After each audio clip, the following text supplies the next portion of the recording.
Дорогие наши телезрители, всем вам здравствуйте. Вот сегодня мы с вами встречаемся не совсем в такой веселой, доброй обстановке. Она добрая, она спокойная. Но посмотрите вот на эту картину, на эти две гвоздички.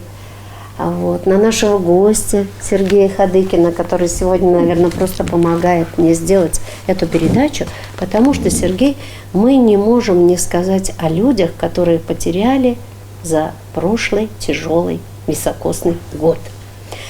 Людей нашего города, врачей, медиков, людей в образовании, в культуре, людей в бизнесе, предпринимателей. И пока ты отсутствовал, тебя же просто не было целый год. У тебя была хорошая изоляция, армейская. Я тебе просто хочу рассказать. А я думаю, наши телеоператоры нам помогут.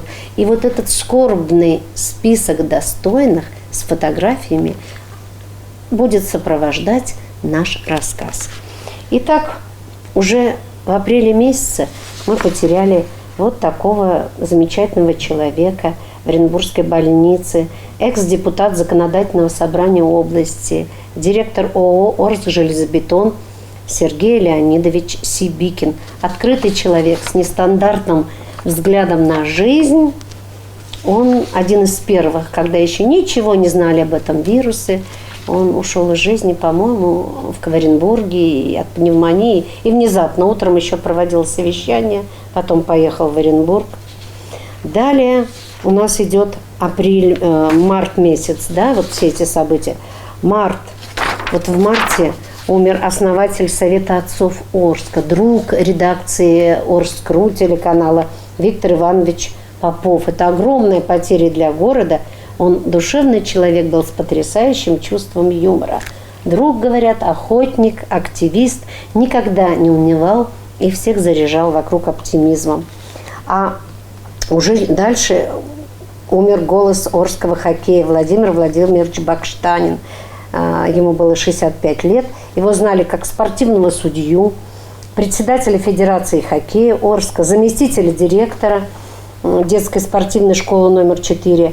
Во время всех хоккейных матчей именно он объявлял составы команд и озвучивал самые яркие игры. Также в апреле не стало замечательного спортсмена, фитнес-инструктора и тренера по дзюдо Сергея Зюзина, мастер спорта по дзюдо, кандидат в мастера спорта по самбо, многократный призер чемпионов и соревнований. Его всегда будут помнить веселым и молодым. Сергею Зюзину было всего 37 лет. 37 лет, да. Вскоре мы узнали о том, что от пневмонии в 52 года скончался генеральный директор крупнейшего холдинга России «Металлинвест» Андрей Владимирович Варичев. 2020 год унес сразу двух очень талантливых фотографов. Это Рената Юсупбаева и Алексея Кочурина. Это два профессионала. Это были такие мастера фотографии, которые видели прекрасное в мелочах. Они умели поймать красоту и бесподобно, говорят, снимали счастливых людей. В конце декабря ушел из жизни бывший главврач городской больницы номер 2 Василий Лещенко. Он работал с 1994 года в этой должности. Он был хирургом, он спасал тысячи жизней людей. Он имеет множество наград, званий, дипломов, был депутатом городского совета. Ему благодарны пациенты и просто люди, которым он помогал в жизни. Все Оренбуржье скорбело в связи с его уходом из жизни. Далее осенью Орск потерял необыкновенного краеведа Татьяну Григорьевну Черкас, с которой так я не успела познакомиться. Она всю жизнь посвятила изучению нашего края. С ее помощью были созданы краеведческий музей. Она ветеран Великой Отечественной войны, она труженица тыла. И Орским краеведческим музеем она руководила 20 лет. Лучше, чем Татьяна Григорьевна, никто не знал историю города. И снова ноябрь месяц. Орск и Новотроицк потрясены известием о смерти председателя Совета ветеранов «Боевое братство» Олегом Геннадьевичем Лоскутовым. Его будут всегда помнить ученики, студенты, соратники, родители погибших воинов, друзья и товарищи в 2 городах и далеко за его пределами. И под самый занавес года умер самый талантливый, говорят, молодой арчанин, фотограф и музыкант Андрей Ворошилов. Андрей Ворошилов, у него был псевдоним «Изящный». Он боролся за свою жизнь, очень говорят. Вот. Однако было много сопутствующих болезней, скончался в реанимации. Ему был 31 год. 31 год. И вот посмотри, вот этих людей мы потеряли в високосный год. И уже не имеет значения пневмония, ковид. Это последствия вот нашего тяжелейшего года. Конечно, почему я пригласила тебя? Ну, во-первых, рассказать, чтобы ты знал, тебя не было весь год. А во-вторых, мне хотелось бы, чтобы в память об этих людях ты исполнил какое-то произведение. И мы каждый раз, и близкие их, и те, кто с ними работал, трудился, не только внесли их в список памяти, в скорбный список достойных, но а также могли иногда посвятить им просто минутку вот в такой душевной телепередаче, как «Встреча у камина». Вот что ты можешь исполнить в память об этих людях, которых я назвала? Я исполню свою авторскую песню, которая называется «Атаман». Да, прекрасная песня «Атаман», кстати. «Атаман» запела Челябинская область, очень понравилась она нашим соседям. И, ну, наверное, каждый из них был немножко атаманом в жизни, руководителями, да, спортсменами, бизнесменами, предпринимателями, фотографы.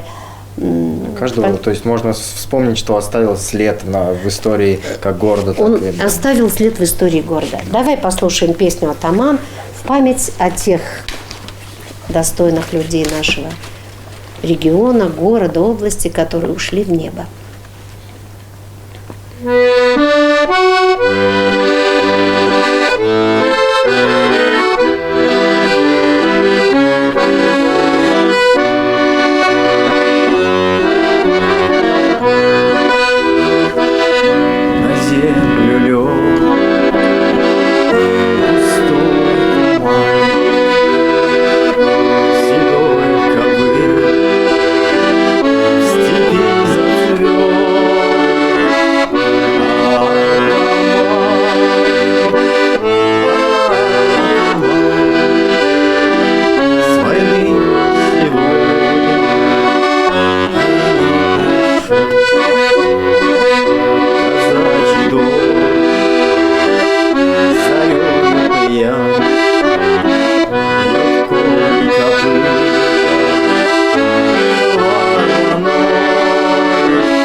я хочу добавить, обращаясь к тем, кто знал этих людей, чьи фотографии мы сможем вот сейчас посмотреть, смерти нет.